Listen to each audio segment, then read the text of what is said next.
Hello students, कैसे हैं। अक्सर आप में से बहुत सारे स्टूडेंट का ये सवाल रहता है कि जिनका एमएससी कंप्लीट हो चुका है, जिनका एमएससी में अभी एनरोल हुआ है, एमएससी जिनका रनिंग है, किस तरह में आगे सीएस नेट का प्रिपरेशन करना चाहिए, गेट का प्रिपरेशन करना चाहिए, कौन सी एग्जाम से में क्या क्या बेनिफिट मिलते हैं, कौन सी एग्जाम का क्या एडवांटेज है और किस एग्जाम में ज्यादा अपॉर्चुनिटी है और किस एग्जाम को क्वालिफाई करना ज्यादा ईजी रहने वाला है। तो इसको लेकर हम डिटेल से चर्चा करने वाले। तो सबसे पहले स्टूडेंट्स मैं आपको क्लियर कर दूं, आप में जो भी स्टूडेंट्स एमएससी करें और आगे वो गेट या सीएस नेट का प्रिपरेशन करना चाहते हैं तो उनका मेनली दो ही एम होते हैं। या तो एमएससी के बाद आपको डोमेस्टिक इंस्टीट्यूट में आईआईटी, एनआईटी या रिसर्च इंस्टीट्यूट से आपको पीएचडी करना है, फर्दर स्टडी करना है, या आप में से वो स्टूडेंट जो पीएचडी का भी ऑप्शन रखते हैं, साथ में वो असिस्टेंट प्रोफेसर के लिए भी अप्लाई करना चाहते हैं, एज ए असिस्टेंट प्रोफेसर बनना चाहते हैं एमएससी के बाद। तो मैक्सिमम स्टूडेंट्स का आप में से ये दो ही एम होता है, इसीलिए वो गेट या सीएस नेट का प्रिपरेशन करते हैं। तो स्टूडेंट्स मैं आपको ये क्लियर करूं कि किस एग्जाम से क्या एडवांटेज है।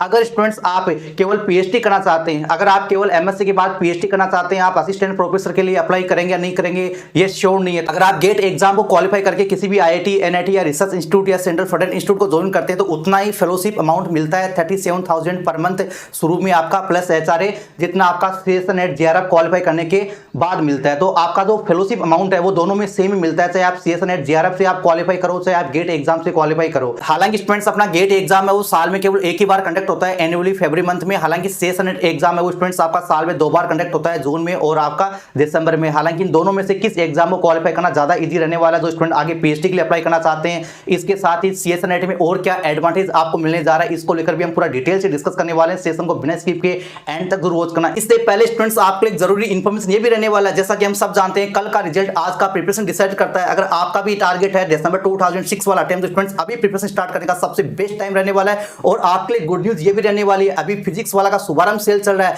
जहां पे 100 दिसंबर 2.0 बेस आपको काफी स्पेशल डिस्काउंट के साथ मिल रहा है। अगर हम बात करें प्रीवियस में फिजिक्स वाला के सीएस नेट का रिजल्ट की, तो स्टूडेंट्स सीएस नेट दिसंबर 2025 में सीएस नेट के स्टूडेंट्स ने काफी टॉप रैंक अचीव किए 11, 13 टाउन की जैसी। इसके साथ स्टूडेंट्स हम बैच की बात करें तो अभी 100 दिसंबर 2.0 बैच रिसेंटली 27 जुलाई से स्टार्ट होने जा रहा है, अपकमिंग मंडे से, जहां पे स्टूडेंट्स आपको देश की नंबर 1 फैकल्टी के साथ आपको लाइव और रिकॉर्डेड क्लासेस मिलने वाले, वीकली और मंथली आपको टेस्ट मिलने वाले, साथ स्टूडेंट्स आपको 2500 प्लस आपको प्रैक्टिस क्वेश्चन मिलने वाले।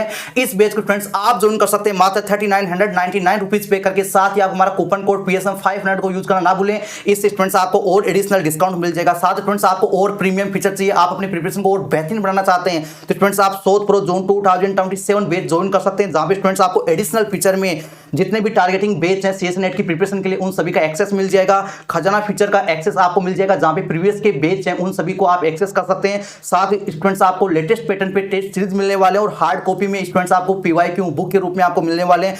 इस बैच को स्टूडेंट्स आप ज्वाइन कर सकते हैं मात्र 7499 रुपीज पे करके। आप हमारा कूपन कोड PSM 500 को यूज करना ना भूलें। जैसा कि हम प्रीवियस में डिस्कस कर रहे थे गेट एग्जाम और सीएस नेट एग्जाम में क्या क्या एडवांटेज मिलता है, जहां पे हमने डिस्कस किया कि आपका जो फेलोशिप अमाउंट है वो तो पीएचडी के दौरान दोनों में बिल्कुल सेम ही मिलता है। इसके अलावा एक और एडवांटेज होता है वो आपको सीएस नेट जेआरएफ में आपको मिलता है। अगर आप असिस्टेंट प्रोफेसर के लिए अप्लाई करना चाहते हैं, आप असिस्टेंट प्रोफेसर बनना चाहते हैं, तो ऐसे में स्टूडेंट्स आपको सीएस नेट एग्जाम क्वालिफाई करना नेसेसरी होता है, नेट एग्जाम का क्वालिफाई होना चाहिए। ऐसे में अगर आप सीएस नेट क्वालिफाई कर लेंगे या सीएस नेट जेआरएफ आप क्वालिफाई कर लेंगे तो भी स्टूडेंट्स आपका नेट क्वालिफाई हो जाएगा, और नेट क्वालिफाई हो जाएगा तो आप पीएचडी में तो एनरोल कर ही सकते हैं। इसके साथ स्टूडेंट्स आप जो असिस्टेंट प्रोफेसर के लिए भी अप्लाई कर सकते हैं। तो आप में से जो स्टूडेंट्स केवल पीएचडी के लिए अप्लाई करना चाहते हैं, केवल पीएचडी उनको करना है, तो वो स्टूडेंट्स आप गेट का प्रिपरेशन कीजिए, नेट का प्रिपरेशन आप कीजिए, ठीक है। लेकिन जिनको पीएचडी भी करना है और आपको असिस्टेंट प्रोफेसर के लिए भी अप्लाई करना है, तो आपके लिए गेट के कंपेरिजन में सीएस नेट एग्जाम आपके लिए काफी बेस्ट रहने वाला है, ताकि आपको फिर ड्रॉप लेके अलग से प्रिपरेशन करने की जरूरत नहीं पड़ेगी।